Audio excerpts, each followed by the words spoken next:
Hello, everyone. Welcome back to the Canadian Ruck. This is Jamie Gray. A little bit late posting this one as my wife and I had a beautiful little getaway, much needed getaway to the Algonquin in St. Andrews, New Brunswick. Beautiful resort if you haven't been. Just took a night. We're both done work for the summer, both teachers, and just a chance to kind of reconnect. So it was great. But I'm very excited to have our guest coming on for you today, Dr. Sommer Christie. Will be joining us very shortly. Dr. Christie's Rolodex, if you will, of accomplishments: 0206 Rugby World Cup, honorable mention for the 10 greatest North American women rugby union players: 01, 02, 03 All CIS Canadian, 2017 Concordia University inducted in the Sports Hall of Fame, coach Concordia from 06 to 09, and now she's a PhD in mental performance consulting with Olympic, Paralympic, Hockey Canada, Rugby Canada. She kind of does everything. Very, very interesting conversation, one that you're definitely going to want to stick around and enjoy. Just a little plug. We always do this just to make sure that you know what's happening, especially for those that are new to the program. Where can you find us? Well, we're on social media, naturally. Twitter at Canadian Ruck, Instagram, _Canadian _Ruck, Facebook at the Canadian Ruck, and our email is thecanadianruck@gmail.com. Use that stuff if you have questions about guests, or if you have questions you want to ask guests, or questions you want to ask me. Just throw it out there, and I do my best to respond whenever I can. We'll talk about that actually a little bit later on. Where can you find us? Well, we're on YouTube so you can watch, and we're on Spotify, iTunes, Google Podcasts, and CastBox to listen. When you're watching and listening, make sure you're following, subscribing, leave some reviews, but most importantly, share these stories so that other people get a chance to hear them. Lastly, we're at the CanadianRuck.weebly.com.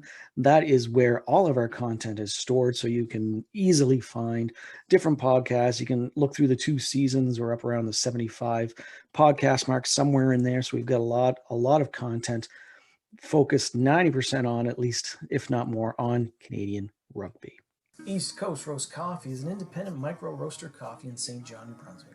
What microbreweries are to beer, East Coast Roast is to coffee. They source from independent farmers and co-ops all over the world and roast in small batches to bring something interesting to the local coffee scene. If you're into really fresh coffee, head on over to their website at eastcoastroast.ca or pick up beans from Jeremiah's, Paris Crew, the Art Warehouse, or Woodchucks in St. John, New Brunswick. All right, just some general musings here. Hats off to the Habs. Sorry, wait, that's hockey. My bad. Seriously, though, I'm a Leafs fan, so I'm a little bit out of sorts watching this wicked Habs run. But how do you not love Shea Weber? How do you not love Carey Price? Those guys, you just want them to win. And then you throw in Caulfield, Suzuki, Anderson. Man, they're fun to watch. And don't forget about that Luke Richardson behind the bench taking over the coaching reins. What a great guy he is. A Habs Islanders finals would have been pretty fun. Spoiler alert, if you don't know the game score from last night, the Islanders lost, but that would have been fun. It would have been fast and tough hockey with 2 teams that haven't won in a long time. But the Habs and Lightning should be pretty good hockey too. I'm excited to watch the finals unfold. Hopefully Montreal, they can ease up the restrictions so that they can fill that rink. I'm not sure how that'll break down. Also, a little bit of a backlash on social media. I think for the most part, everything that I viewed on my platforms on different social media has pretty much been positive. A few questions about programming or things like that, but last week got some negative feedback on Instagram. It happens, especially when people feel that they're anonymous or don't even know the full scope of an issue or a topic. So we had a post about the Canadian Rugby Players Association, about that pod. So we posted the pod last weekend, and then midweek I reposted saying, if you haven't had a chance, check it out. Well, we had 4 members representing the PA, and through various reasons, the only 4 that were able to make the call were 4 guys. Somebody left a smirky comment about having no females present on the call and that it wasn't fully representing the PA. I messaged the person back, and then they gave a stronger opinion, so I just deleted the message, as that negativity isn't needed, especially from someone on social media that isn't following my IG account or the PA's account, and by all looks doesn't follow anything rugby related. It was unfortunate that there weren't more members on that call, but it's a very busy time for the PA and myself, so I think we were lucky to have the 4 voices together for the time that we did make the call. We had a bunch of timelines lined up, and that's when we could get the most people together. And if you look at any of the PA, It is a great and equal representation from all walks of the rugby playing field. Also, if you listen to any of my past pods, you'll note that I've done a pretty good job of highlighting rugby players, not based on gender, not based on race, not based on any other criteria. It's to highlight Canadian rugby players, coaches, admin, etc. And I think we've done a great job of that. So to those who are in the unknown about this pod or the Players Association, I suggest that you contact us directly with your concerns or questions. I'd rather engage in a productive and professional conversation without people spitting hate that have zero to no clue about what is happening. Anyways, I digress. Thank you for listening to that little rant. And thanks to those who spoke up on social media against this person, defending the Canadian Ruck, defending the PA, particularly Ale and Trails on Instagram, who did a nice job of putting some good words out there. Now, on to some rugby news. What's going on? Well, there's been a few things happening. Naturally, I think everybody knows this by now, but if you don't, I'm going to reiterate. Sevens Olympic rosters have been named, and they look frickin' wicked. Women's roster. Alicia Laire, Trois-Rivières, Quebec. Olivia Apps of Lindsay, Ontario. Britt Ben of Napanee, Ontario. Friend of the pod, Pam Buisa of Gatineau, Quebec. Bianca Farella of Montreal, Quebec. Julia Greenshields of Sarnia, Ontario. Ghislaine Landry of Toronto, Ontario. Callie Lucan of Barrie, Ontario. Kayla Maleshi of Williams Lake, BC. Brianne Nicholas of Blenheim, Ontario. Brianne is supposed to be joining us at some point on call. Friend of the pod, Karen Paquin of Quebec City, Quebec. Kiera Wardley of Vulcan, Alberta, and Charity Williams of Toronto, Ontario. So that's your women's roster. That's a stacked squad.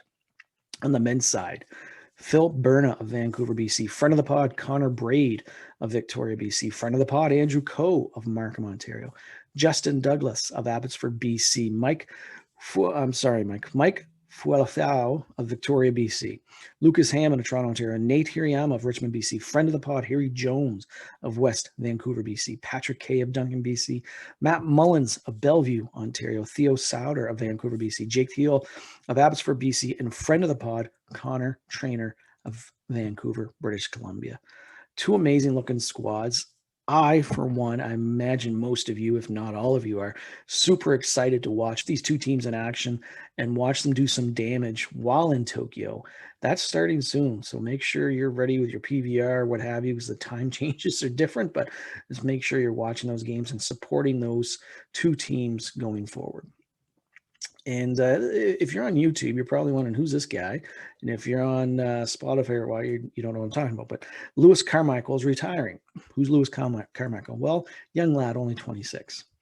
60 matches for Edinburgh and 2 tests for Scotland. So, young in his career, only a couple of caps. The young fella has had numerous and successive concussions, right? So this is why I kind of brought this up. I've mentioned this a few times in the past. I've had 10 concussions. My most recent was 3 months ago, and I'm still suffering daily from that. I feel horribly gutted for this guy. This is what Carmichael states. I'm obviously gutted. I will no longer be playing professional rugby, but I know it's the right decision, having discussed my situation with a number of specialists and the medical teams at both Edinburgh and Scottish Rugby. So at this point, he's hoping eventually to get into coaching, and he has signed up for the Scottish Rugby Union's Player Support Program. So that's similar to what the Canadian Rugby Players Association is beginning right now. We're in our infancy. Scottish one, I already have one on the go. I strongly encourage any Rugby Canada players, if they haven't checked it out yet, invest some of their time and check it out at canadianrpa.ca. Anyway, Lewis, good luck getting healthy. It could be a long road of recovery, as many others, know all too well. World Rugby. 2 rules that are going to be implemented as of this year to test for a full calendar year. The 50-22 and the goal line dropout. The 50-22 kick. If the team in possession kicks the ball from inside their own half indirectly into touch inside the opponent's 22, or from inside their own 22 into their opponent's half, they will throw in to the resultant lineup. Rationale: to create space via tactical choice for players to drop back out of the defensive line in order to prevent their opponent from kicking to touch. And the other one is the goal line dropout. The awarding of a goal line dropout to the defending team when an attacking player who brings the ball into goal is held up. The rationale for that to reward good defense and promote a faster rate of play. So I'm not sure how much this will open up the game, if that's what World Rugby is even looking to do. The goal line dropout could be a good way to relieve pressure on the defense instead of the 5-meter scrum. A deep drop kick from the goal line could give more space. As for the 50-22, I'm going to need to see that in action a little bit more consistently. I'm not sure how that one will play out. It could definitely open up the game as you get to keep the ball a little bit more, possibly. There were a number of rules that were on the table. I'm not certain as to why these two were chosen. Neither have anything to do with player safety, which is what World Rugby has stated as a priority, maybe next year. Anyway, these two laws are going to be trialed for a full year. My home province, New Brunswick, the New Brunswick Rugby Union, games on the go. The women have played the past couple of weekends with the St. John Irish and St. John Trojans locking horns. I know the Trojans came out on top. And this weekend, the men have been opening up with the Moncton Black tied in my old stomping grounds, Blisle, to face the Rovers. That game is probably over with now. And then the Fredericton Loyalists are hosting the St. John Trojans. So New Brunswick Rugby is back up and going, full action. So that's pretty amazing here on the East Coast. MLR, what's going on? Well, Saturday matches. Rugby United is visiting your Toronto Arrows. That's a 4:30 Eastern kickoff on TSN. NOLA Gold is in New England to face the Free Jacks at 6 p.m. Eastern. Utah Warriors are on the road facing the Houston SaberCats at 8 p.m. Eastern. Old Glory DC is in Atlanta to play Rugby ATL at 8 p.m. Eastern. And the Austin Gilgronis, the last match on Saturday, are in San Diego to play the Legion at 10 p.m. Eastern. On Sunday, there's only one match. The LA Guillotines are in Seattle to face the Seawolves, and that's a 10 p.m. Eastern kickoff. That's a late start here on the East Coast. That's 11 p.m. game for me. I'm too old. I'll probably be in bed and I'll have to watch the highlights the next day. I'm going to have a quick gray area. I'm going to pop this one up later. Which World Rugby rule do you think will be better for the game? 50-22 or the goal line dropout? I'll post that on social media and get some feedback and see where we can go from there. Might be able to throw in a pot of coffee or a bag of coffee beans to a deserved winner for that one. Coming up now, though, Dr. Sommer Christie. Breakpire Golf, Sales and Service, an authorized golf pride and Wilson Golf dealer in southern New Brunswick. Get your clubs regripped now and be ready for the 2021 season, which is already upon us. The new Wilson D9 driver is coming soon, so pre-order it now. Breakpire Golf, helping you break par, not your wallet. Follow them on Facebook or check them out at breakpiregolfsales.weebly.com. Welcome back to the Canadian Ruck. We're fortunate this pod. We have Dr. Sommer Christie. Dr. Christie played on the 2002-2006 Rugby World Cup squads.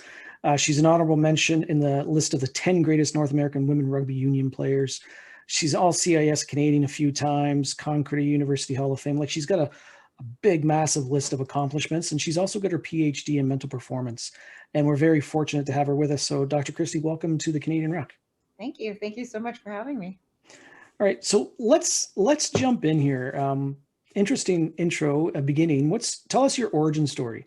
Born in Quebec, played at Concordia, St. Anne de Bellevue, Rugby Canada. Like, how did you get involved in the game that led you to playing for Rugby Canada? It's actually a unique story, I guess. I had never heard of rugby until quite late as a teenager. I grew up in Pointe Claire, so the West Island of Montreal, and I pretty much just did cottage stuff. I didn't really partake in too many sports for the most of my childhood. I just water skied, swam, ran through the bush, stuff like that. So I didn't really participate in too many organized sports. And I was actually on the path to become an oboe player. I looked up to my aunt, I know, who played in the Montreal Symphony Orchestra, and that's what I did at the school I was at. But we moved. And when we moved schools to Laurentian Regional High School, which is where our cottage was, I started to join more sports. I just wanted to play, and I think I joined every team that they had there. It's a funny story that links to another rugby player as well with Canada, but when I came, there was actually a girl who was playing on the Bantam football team at the time. So a girl playing with the men, and I thought, geez, that's what I'd love to do. I'd love to do that. Never heard of rugby in my life. I just want to play a contact sport. It just seemed like what I like to do. I mean, I grew up with my cousins at the lake. Anyways, so I asked if I could, but at that time I was in grade 10. So I was too small and it was a little bit too late to join the men's team. But they said, hey, why don't you play rugby? It's like football without pads.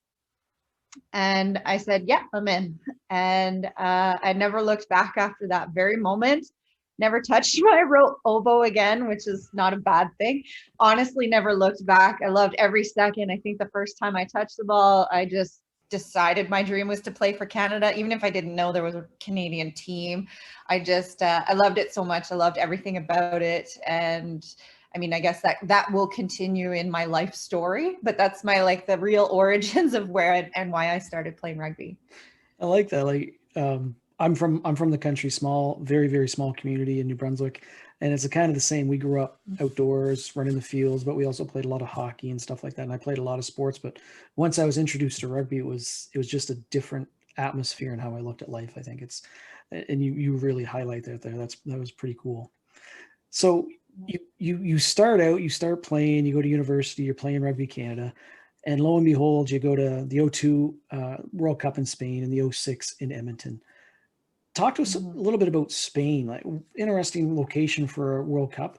What are your thoughts? What do you remember about Spain itself with the World Cup back in '02? Well, to be honest, like, my career, like you said, that was high school, and I went to John Abbott, and then was playing with Concordia. But I was fairly young when I first started playing with the national team. I was on, well, at the time we didn't have too much development also, so I was on, I think, the first ever probably U21 team at the time, and I actually was the youngest player on the team at the first World Cup in Spain. So it was a crazy experience, also, like, really exciting as a young player. Spain itself was just a beautiful place to travel to. Luckily, I've had a lot of opportunities to travel to a lot of places, but Spain was just culturally very nice. Lots of things to go see. I remember traveling and seeing the Gaudi buildings and stuff like that. The stadium too was amazing for the final. Like, I think it's the biggest stadium I'd ever played in, and not like there were very many people there, but it was, yeah, it was well done. It was a great experience. Again, I was kind of just really happy to be there, and, like, so many friends and family came out to watch too, which was really special. Okay, so interesting, adventure into an '02, and then you come back, and 4 years later, Edmonton in Canada is hosting the World Cup. Kind of a homecoming on home soil for sure. What was that atmosphere like compared? I mean, you kind of joked a little bit about small crowds, but over the years, women's rugby's progressed tremendously, and they get massive amounts of crowds. What was it like in '06 in Edmonton? Yeah, well, it was quite a bit better. I mean, it was great to have a home crowd in '06, and it was great to have really close friends be able to come and travel. But I think it's not even, I look forward to the next one in Canada as far as crowds and stuff, because rugby has grown even so much more. It was great for us in Canada, but I think that I'm just excited what'll come next as far as how big it'll get. That's great. Yeah, I think it's just getting bigger. What do you think the women's program, the sevens and the 15s, has been really strong as of late?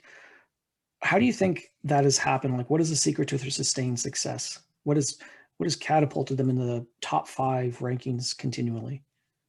Yeah. Is it your Interesting question. And you know what? Like, it would be unfair for me to say that I know the secret. I do work with the sevens and 15s women's programs now, in my role as a mental performance consultant, but that's only been recent too. So it would be unfair for me or for anybody to say that they know what the secret is. But I think I have a feeling and a strong thought that, and it comes from where I came from, and all of the women that I know in this program, is they're successful because of who they are. Being in a program where you play because you love it, it's not necessarily like you're going to make $1 million. You're not going to be famous. You do it because you absolutely love the sport, your desire to work hard, to win, to push each other, to do all that while you're carrying on a regular life and maybe getting a job and going to school and stuff. I think just the drive and the power, the discipline, the motivation that each one of these women has, I think, is really what leads to our success. It's a difference when you're playing because it's passionate and you want to play for each other and for your country over, let's say, something like for a paycheck. And I think that's a real special thing. I know it's hard. I'm not saying don't because there needs to be funding and so on. But I think that it's a special thing that empowers women and just gives them the drive and the power to succeed. And women in Canada in rugby are definitely not short on that. And I think it comes from within. And I would say that's their secret to success, is just the women themselves, like, honestly. I think that's a pretty great answer. It's not any one thing. It's just the collective of their desire and their drive to get better continually. So I think you answered that quite well. I like to ask this question because we have a lot of rugby players on here. And one thing I often say is that I love the fact when athletes play more than one game. You know, people call it multi-sports athletes. I think you're an athlete if you play more than one sport. If you just play rugby, you're a rugby player. If you're just play hockey, you're a hockey player. I don't think you're all that athletic. And that's just my personal hang up. I could be way off. Do you think it's important for players, at high school age and university to play more than one sport? Is it better for their development? Do you think it's more harmful? I think it's absolutely beneficial. And I'll say this from my evidence-based perspective as a PhD in sports psychology. I do know the research, and I also have a personal experience with that. I mean, it's very clear kids tend to burn out a little bit quicker or drop out from sport if they're not having fun. And if you specialize early and there's too much pressure early on, that just tends to lead to dropout. So those kids and people that get to experience not just multi-sport, like, you don't have to play multiple sports, you just have to play.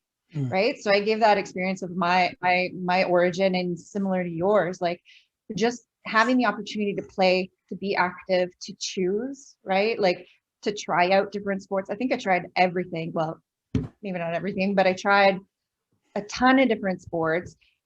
I never specified in anything until rugby. And that was really my choice. I got to experience it all and then say, hey, this is what I love. And with centralization, you can add a lot of centralization, early specialization. There's a lot of extra pressures for you to do well at a young age. And then your sole focus is that. So one, it can lead to that early burnout or dropout in sport, particularly with kids.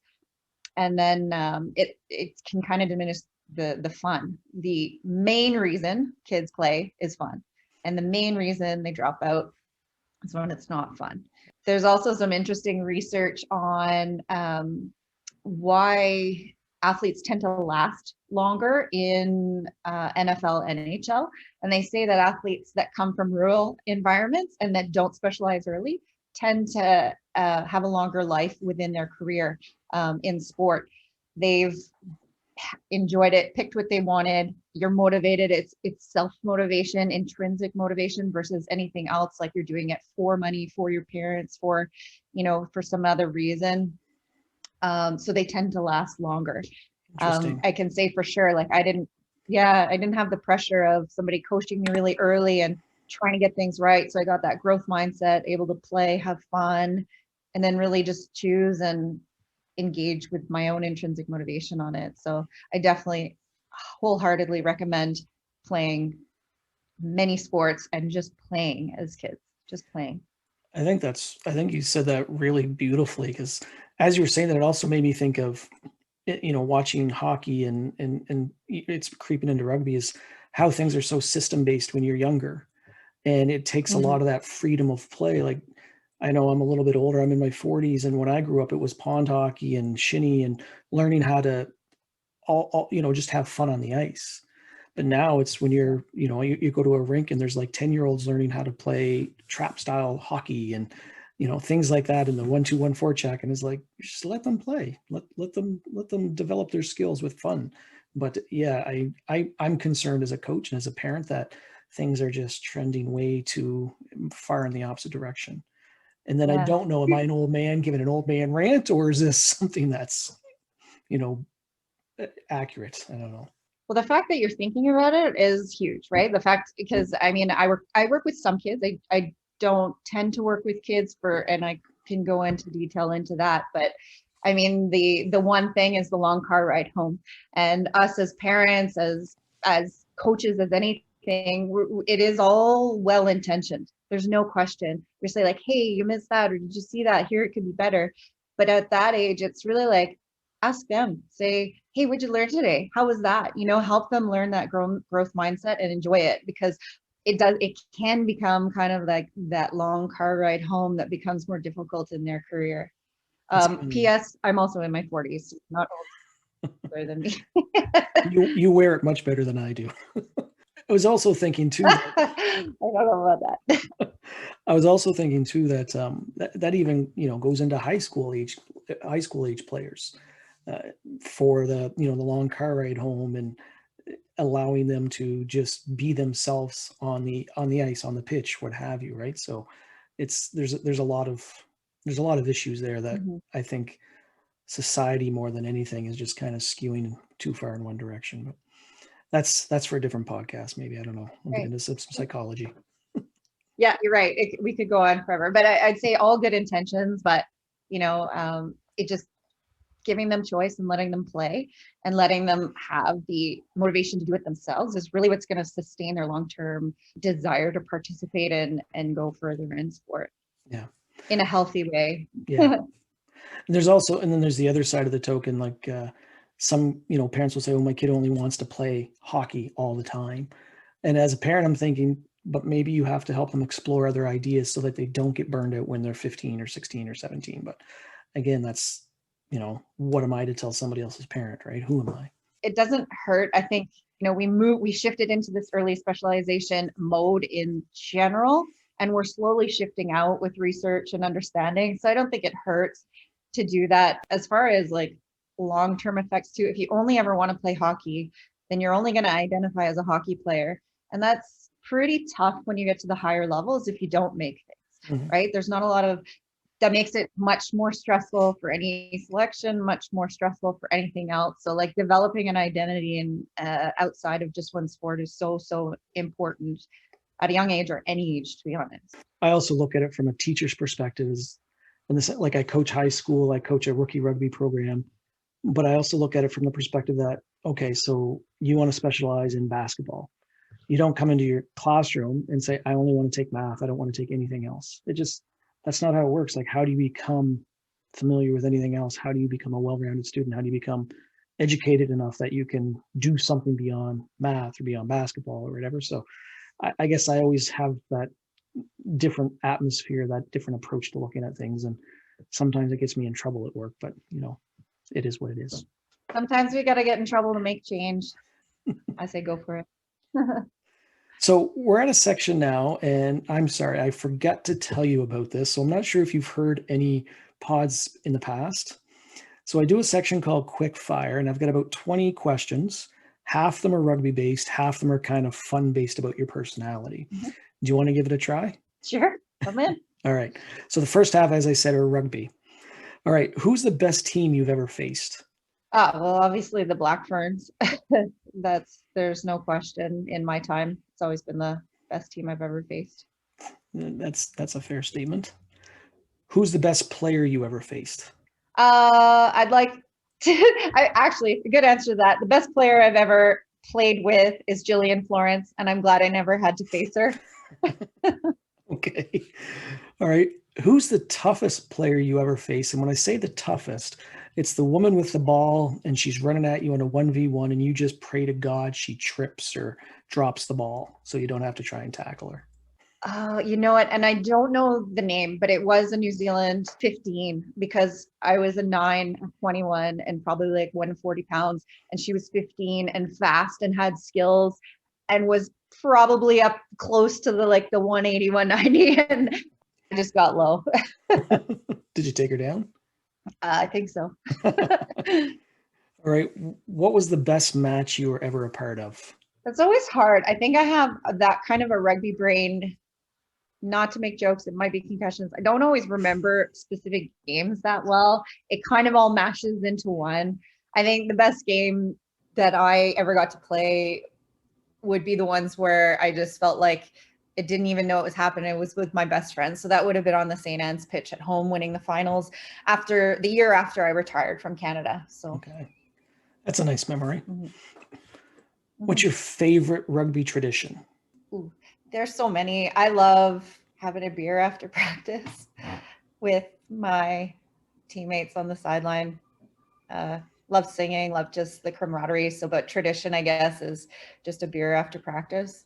Okay. What's your favorite song? Oh, not appropriate question to ask any rugby player on. The reason I ask because I might get you to I sing. do know a song called, oh God, no, it's so inappropriate.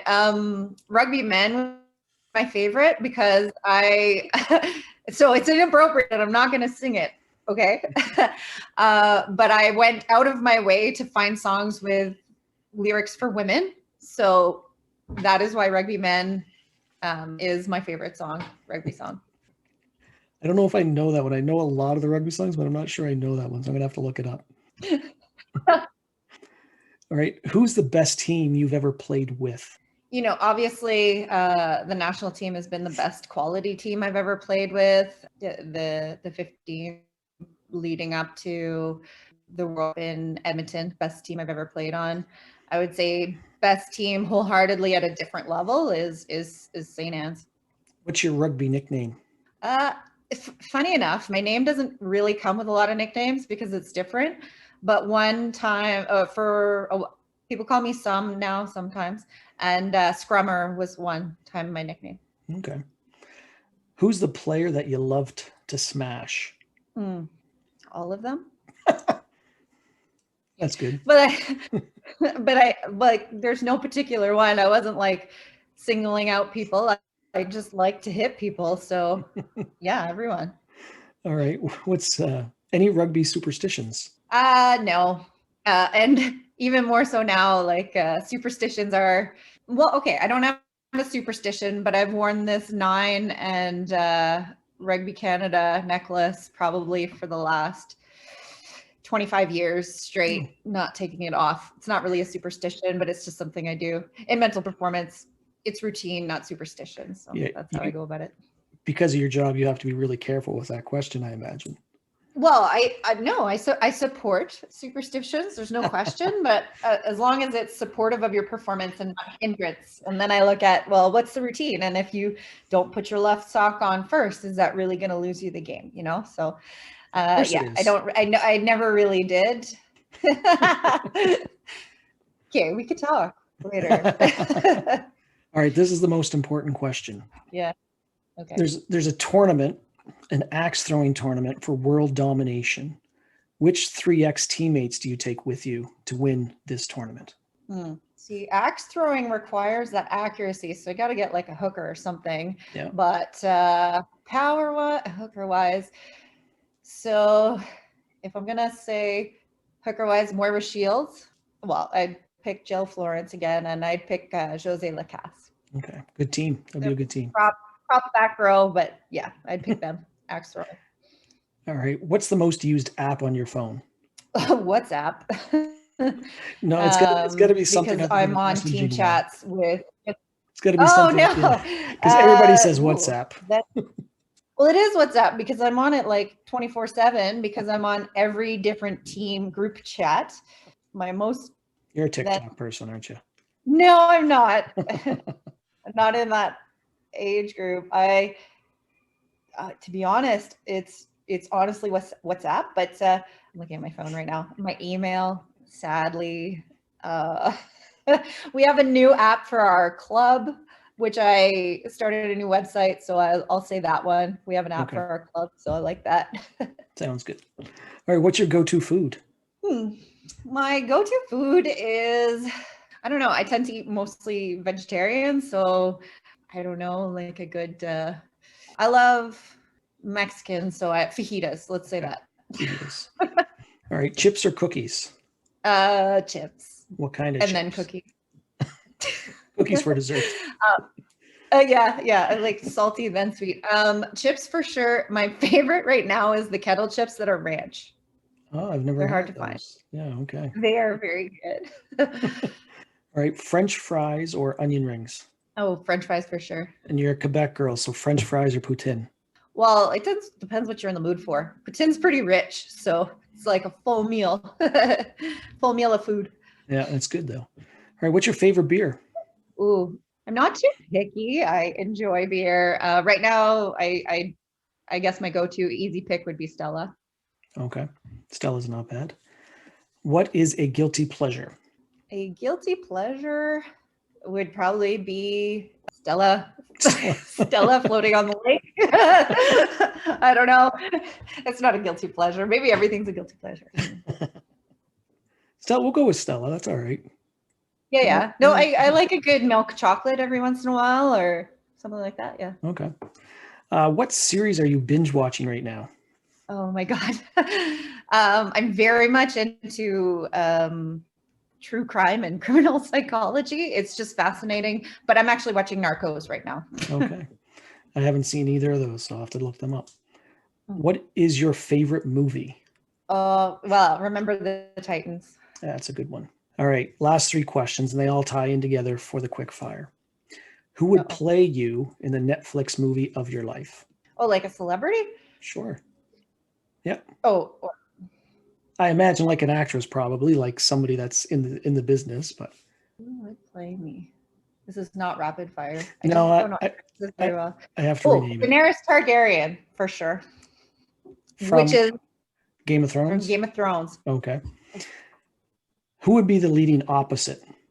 The leading opposite? I'm trying to think, to be honest. I've done a lot on my own. So I would pick Uma Thurman as my best friend. Okay. That's good. All right. Last one. What would the movie be called? In the Corner. In the Corner. And I say that because there's a quote that I love. It's like, happiness isn't around the corner, it's in the corner. So I think of that. I like that. That's nice. Like right, in the speed, in the turn. Yeah. It's part of the journey. All right. Mm-hmm. So thank you for those. Those are always a very fun part of this, but we're back to some of the serious questions now. Who had the biggest impact on you as a player? So many people have had a great impact. And I think of all the people very close to me at when I started, like in St. Anne's, and who coached me. I'd say the person and coach who had the biggest impact on me as a player. It's always a little bit hard because I'll get choked up, but it was Rick Sluggo. You've probably heard that before. He's the most authentic coach I've ever had, who would get goosebumps when he got excited for you and would also tell you to, smarten up, like with a little F-bomb in front of it.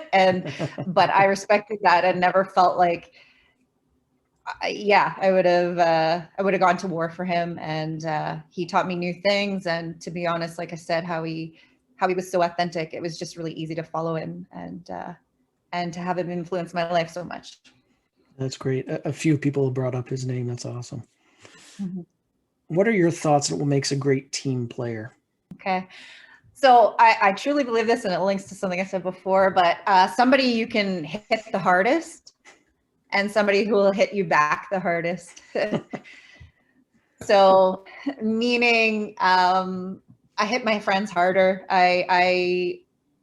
Because it's what I would call positive rivalry. If I know I can lay you out on the field and you're going to do the same, it means you're going hard. You're going to challenge me. You're not going to go easy on me because I'm not good at something, or I'm not going to do the same to you. So just somebody who challenges me, pushes me, I'd say is the best quality in a teammate. That's nice. Somebody that can help raise your game and you can raise theirs. I like that. Let's fast forward to 2026. So 5 years out from now, it's 20 years after that 2006 World Cup in Edmonton. What do you want to be remembered for from that time? What do you want your teammates when you're gathering for a reunion? What do you think they're saying about you from that 2006 tournament as a player, as a person?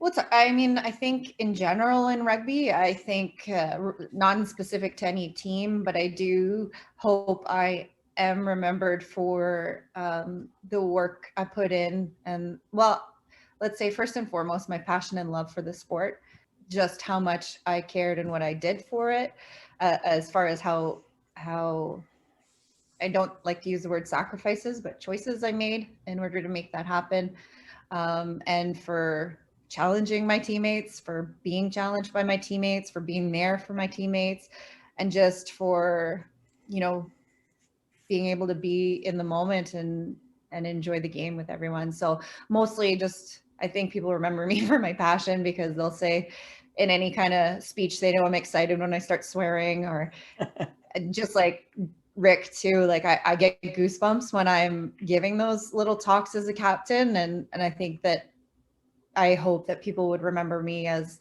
hopefully a good leader, but also one that just really cared and just really loved the sport.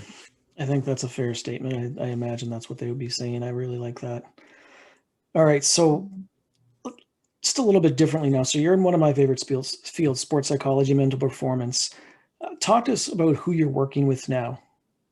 Like, not obviously not individuals, but you're working with teams and you're prepping and stuff like that. Like, what can you tell us about who you're working with and what you're doing there? Yeah.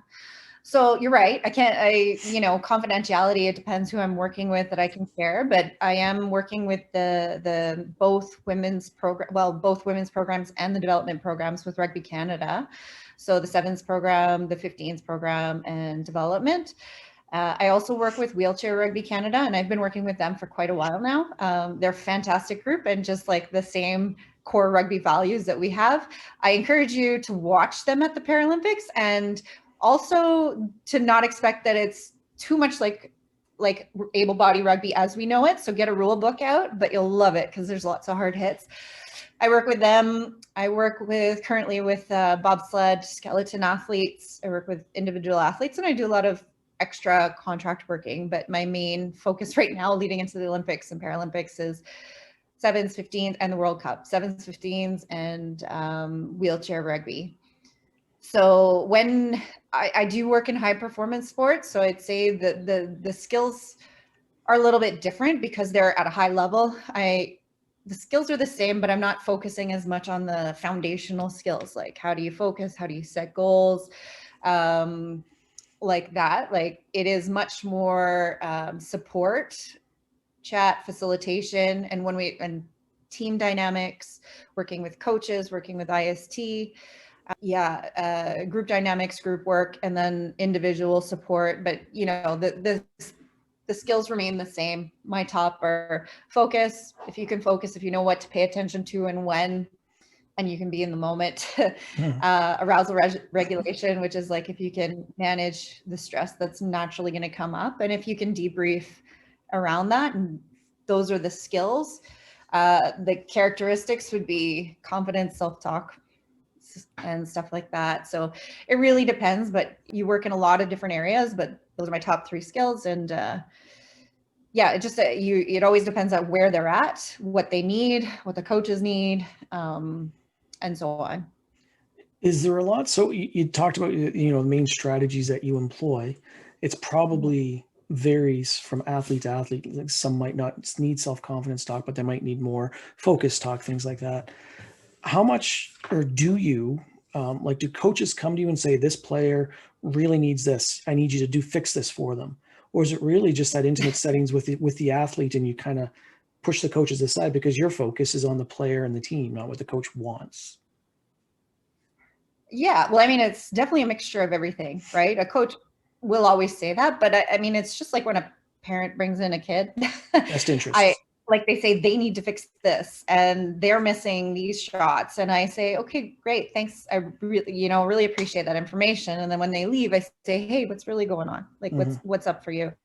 So it is always an individual approach. So even in a team environment, if we talk about certain things, that's based on what the team needs at the time. I do talk with coaches a lot. Everything I do with an athlete is confidential, right? So I don't talk to coaches about what they said, but they can give me information. I can support that way. And then I can also influence coaching behavior by saying, hey, like this person could use this kind of feedback on the field, not specific or anything like that. It is confidential with them. So I take the information that's necessary, but it's also, it's hard to just fix people. You don't just come in and in one session fix, and nor do I think anybody's like broken, right? They could. So if you think like a lot of people talk about mental toughness as something you have or you don't, right? And a coach might say, this athlete needs to be mentally tough. I'm like, okay, great. Well, mental toughness includes confidence, focus, arousal regulation, like all these different things, and say, well, you don't have to feel weak because you don't have this quote unquote like magical term of mental toughness. You are confident. Maybe we could work on, the nerves you get prior to a game, or maybe you can focus, you are confident, or maybe you're too confident, right? Like, so there's always a place you can work there.